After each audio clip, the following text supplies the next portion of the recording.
Innal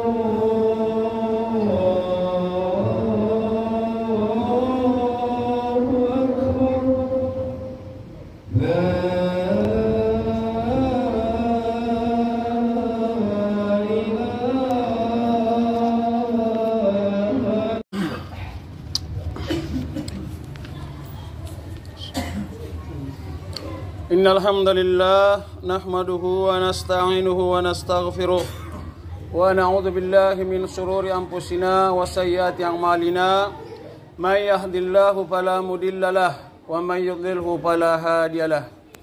Ashhadu an la ilaha illallah wahdahu la syarikalah wa ashhadu anna Muhammadan abduhu wa rasuluh.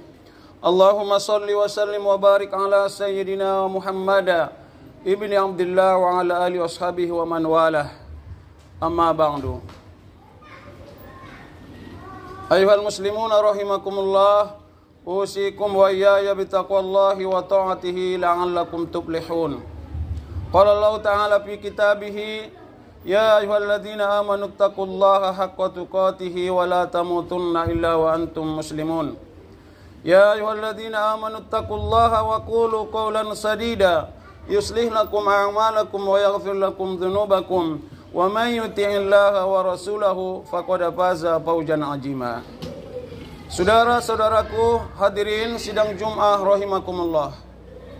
Pertama, alhamdulillah, puji dan syukur senantiasa kita panjatkan kehadirat Allah Subhanahu wa taala atas kelembutan kasih sayang-Nya lah pada hari ini kita diberikan kesehatan dan kesempatan berkumpul bersama di tempat yang mulia ini, yakni di Masjid Allah ini, untuk melaksanakan salah satu perintahnya yang agung, yakni salat Jum'ah. Salawat dan salam semoga tersampaikan kepada junjungan alam, suri tauladan kita, Nabi besar Muhammad sallallahu alaihi wasallam. Semoga kita mendapatkan syafaatnya dan tercurah pula kepada keluarga dan sahabatnya dan kepada orang-orang yang setia kepada sunnahnya sampai hari kiamat. Selain daripada itu, khatib tidak pernah lalai dan lupa menyampaikan wasiat kepada kita, terutama kepada pribadi khatib sendiri. Marilah kita tingkatkan iman dan takwa kita kepada Allah. Kita kerjakan apa-apa yang telah diperintahkan oleh Allah dan kita jauhi apa-apa yang dilarang oleh Allah. Saudara-saudaraku jamaah Jum'ah rahimakumullah.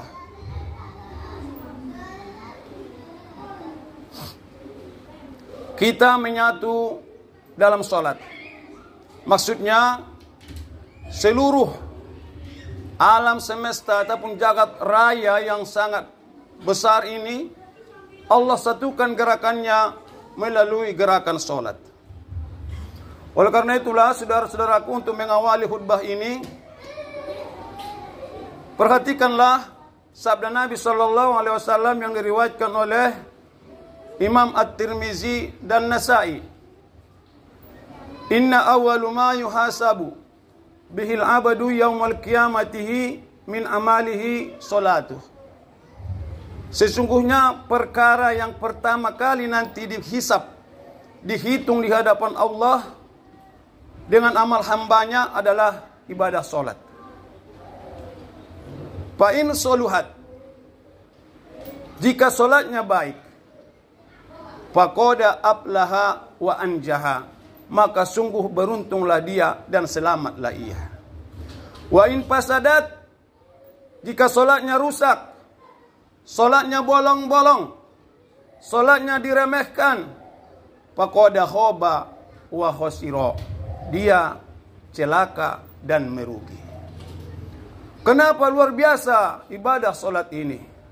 Saudara-saudaraku yang dimuliakan Allah, di dalam kehidupan yang nyata ini ada 3 komponen.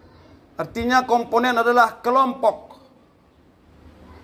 yang saling terkait, terhubung dalam satu perkara. Pertama, komponen Al-Quran. Yang kedua, komponen manusia ataupun kehidupan manusia. Yang ketiga, komponen ataupun sistem alam semesta. 3 komponen ini Allah perintahkan untuk melaksanakan tugas dan fungsi mereka, dan harus berkaitan, selaras, terhubung antara satu dengan yang lainnya. Ketika 3 komponen inilah Allah perintahkan menyatu dan selaras dalam ibadah sholat. Perhatikan saudara-saudaraku, dari 3 komponen ini, sistem kehidupan ini Allah ciptakanlah struktur angka 7. Dari 3 komponen tadi Allah ciptakan angka 7 ataupun struktur, dalam artinya kelompok juga, organisasi. Yang ini pun saling berkaitan, terhubung, terjalin hubungan yang harmonis di antara ke-7 struktur ini. Pertama, perhatikan. Struktur angka 7 pertama, 7 alam. 7 lapis langit dan bumi. 7 anggota badan. 7 ayat Al-Quran di surah Al-Fatihah. Ternyata 3 komponen sistem kehidupan ini semuanya Allah satukan, selaras dalam proses ketika kita dalam sholat. Kita perhatikan dengan seksama temuan para ahli ilmiah sebagai berikut. Pertama, saudara-saudaraku, dalam kehidupan ini ada komponen alam. Alam semesta. Bagaimana dengan alam semesta? Matahari, bulan, bumi, dan jutaan planet angkasa lainnya. Semuanya Allah perintahkan untuk bergerak terus, berputar terus di dalam peredaran orbitnya. Ketahui saudara-saudaraku, bumi berputar mengelilingi matahari dalam satu hari satu malam sebanyak 360 derajat. Bumi mengutari matahari selama satu hari satu malam sebanyak 360 derajat. Yang kedua, komponen manusia. Manusia menegakkan sholat juga dalam gerakan berputar, yaitu gerak takbiratul ihram, gerak rukuk, gerak sujud. Keseluruhan gerak yang berputar ini di dalam sholat sama dengan gerakan alam yang berjumlah sebanyak 360 derajat. Para ilmiah menyatakan, ketika seseorang mengangkat tangan takbiratul ihram, disitulah dia memulai posisi 0 derajat. Dan ketika dia berubah posisi menjadi posisi rukuk, maka posisinya telah berada di atas, berada di 10 derajat. Dan ketika dia berubah posisi ke sujud, maka dia telah berada di atas, berada di 135 derajat.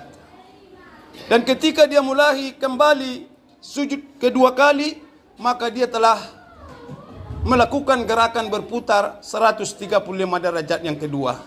Jadi 90 derajat ditambah 2 kali 135 derajat berjumlah 360 derajat. Luar biasa, Allah Subhanahu wa taala satukan gerakan alam ini dengan ataupun gerakan bumi ini dengan gerakan kita di dalam sholat. Kemudian gerakan Al-Quran. Al-Quran juga terus bergerak ketika kita dalam sholat. Al-Quran diwakili adalah surah Al-Fatihah. 7 ayat tersebut adalah perwakilan dari Al-Quran yang harus diperintahkan ketika seseorang melaksanakan perintah Allah di dalam sholat.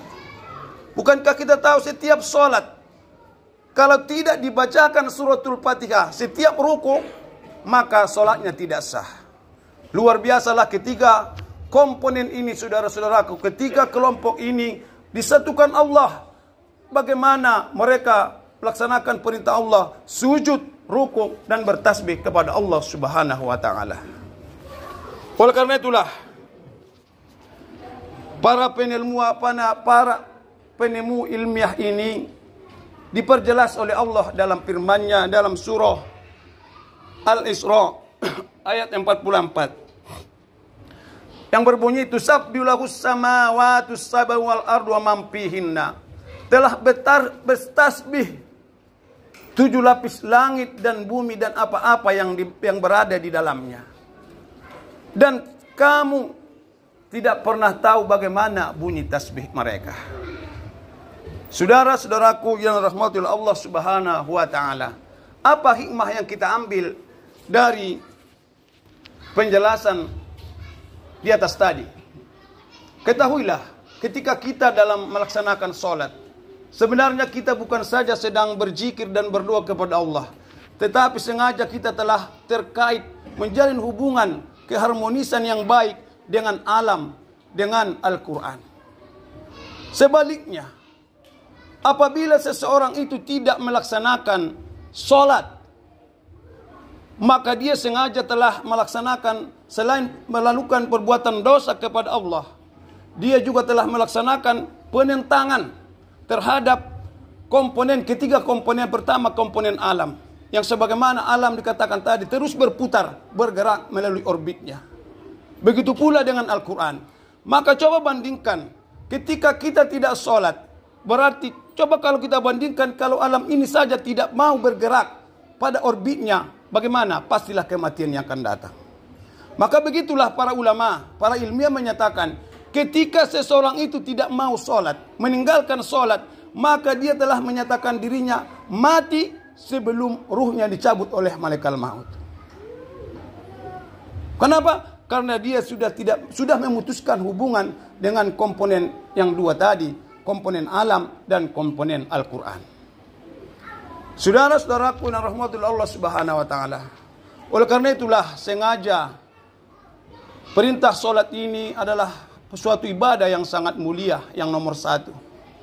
Bahkan di hari kiamat nanti, perkara yang pertama dihitung amalnya adalah perkara sholat. Banyak pula dalam Al-Quran Allah perintahkan agar kita menjaga dan memelihara sholat. Wa'mur ahlaka bis sholah wastabir 'alaiha. Bahkan bukan hanya sholat, kita diperintahkan wajib perintahkan keluarga, anak-anak dan istri untuk sholat. Wastabir 'alaiha, dan tetaplah bersabar dalam memerintahkan mereka bagaimana mereka agar melaksanakan sholat. Dalam ayat yang lain, ya ayyuhalladzina amanu qu anfusakum wa ahlikum nara wa quduhan nas wal hijarah.